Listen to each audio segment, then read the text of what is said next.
I'm Mark New in sunny and serene California in a very special place that I can't wait to show and tell you all about. But first I want you to get a glimpse of the beautiful scenery that I am seeing right now.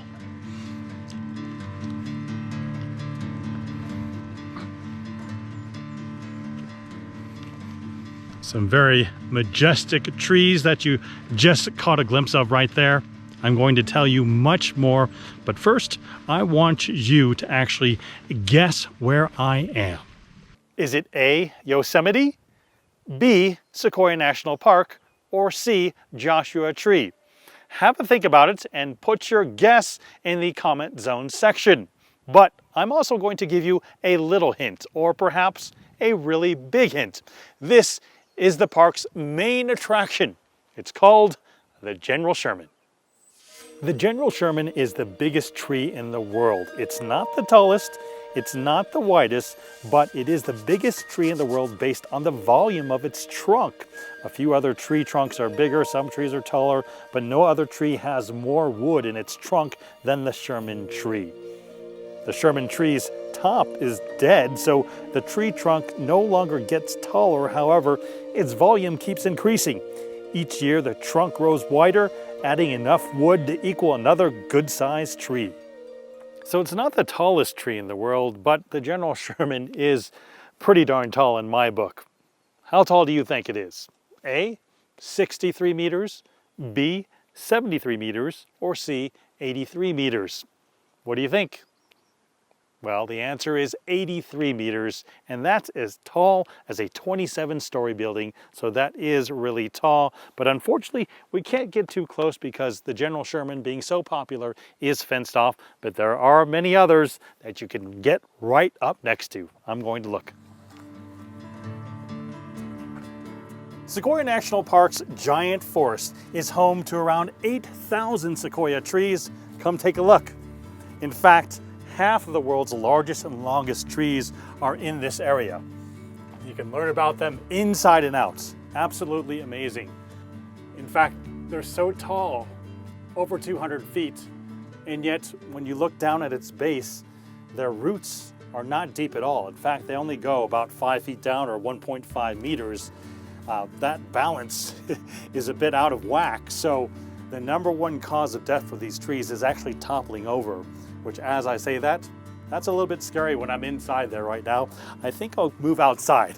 Some of the trees here have so much character that they get their own name, like this group of 8 trees, which is called the Parker Group, named after former Army Captain James Parker and his family. You can see how majestic they are. In fact, you ever heard the term tree hugging? Well, these trees have been really good to me. Let's give them a hug. And here at the park, there are even trees that you can drive through. That's right, we are here at Tunnel Log, a tree that fell many, many years ago. We don't know how old it was, but now it's a little tunnel where you can go right through. Oh, it says it fell in 1937. Here we go. And to learn more about Sequoia National Park and its many intricacies, I'm meeting up with an expert here. I'm going to meet one of the park's ecologists, Danny Boiano. Nice to meet you, Danny. Hi, Mark. Nice to meet you too. How are you? We're meeting at a special place. This is very, very interesting. Let's take a look over here. What is this? Well, this is a place we call Tharps Log, and it's named after Hale Tharp, who was one of the earliest settlers in the area. He came here in the 1850s and created this cabin attached to this downed giant sequoia log, and was here for a number of years. Let's see what we have in here. And that looks like, what is that there? Well, this is the inside of a sequoia log. So giant sequoia, Hale fashioned a picnic table here, and there's a foundation for a bed over there, and there's a window, and you could see the inside of the log is black. So that was probably from the tree burning and falling, and so it was, it wasn't hail that made this black. Probably had fires in here. Fire plays a very important role, but a lot of protection measures that go in here. Yeah, so fire is a natural part of the ecosystem. It's been here for a long time. And, you know, sequoias are actually dependent on fire. The cones that hold their seeds, which is how they reproduce, they only open up and release in large amounts from the heat of a fire. So they actually need fire to both release their seeds, and it clears the underbrush on the ground. It clears the soil so the seeds have a place to germinate and grow into a tree. Can we take a look at some of those cones? Yeah, there's cones all on the ground right here, you know, some right below our feet. So these are sequoia cones right here. Some, you know, they're not fresh. They're, you know, a couple of years old or older. If we looked around, we could probably see some fresh ones. They're green when they've just fallen, and then they, you know, they turn brown as they get older. So here, this is a lot of evidence of a, would you call this a big burn scar? This is a burn scar, yes. Okay. And it's interesting because we'd be worried about them getting burned down in California's wildfires. Yeah. But you also prescribe burns here, right? Yeah, it is an interesting situation where, as I mentioned before, giant sequoia are dependent on the heat from fire to reproduce, but also fire can be destructive towards them, where if the fire burns too hot, if the fire burns really hot and gets up into the crown of the tree, then even huge monarch sequoias can die as well. And in fact, that happened the last 2 years. In 2021 and 2020, we had 2 very large fires in this area of the Sierra Nevada, and lots and lots of giant sequoias, including large ones, died in the very hot heat of that fire. All right, we spot something over there. What is that right there, Danny? That's a mule deer, and it's a native deer in the park. And it's a male. You could see the antlers that are starting to grow on it, the fuzzy antlers. So it's the beginning of their growing season for the antlers. And it's browsing on a ceanothus bush. So they are herbivores. They'll browse different plants. And right now we have a young male browsing on ceanothus. And are these deer pretty peaceful, or what would you say? How would you describe them? Yeah, they're very peaceful. They're not aggressive towards people. Their most aggressive thing is the males will fight each other when it's breeding season. You know, they actually have a rut where the males will clash heads and they nail their antlers together, and that's the most aggressive thing they do.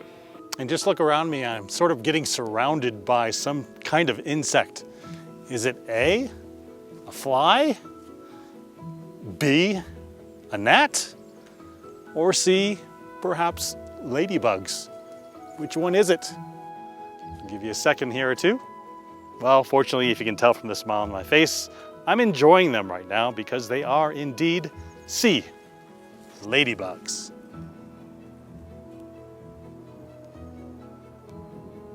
To be here right now while all of these hundreds and thousands of ladybugs are hatching at the same time and landing on you, and you can see them flying around, it's pretty darn cool. Even though when one might walk through here, they might not see something, they'll definitely hear something in the form of birds singing or in the form of rodents doing their chirping. And if they get lucky, they might see an American black bear. That's probably the most iconic species that walks around here. We have a big black bear population, and we heard there was one nearby here. We haven't been lucky enough to see it yet. And listen to all you nature watchers out there. Be patient and good things may happen. Right behind me over there, American black bear.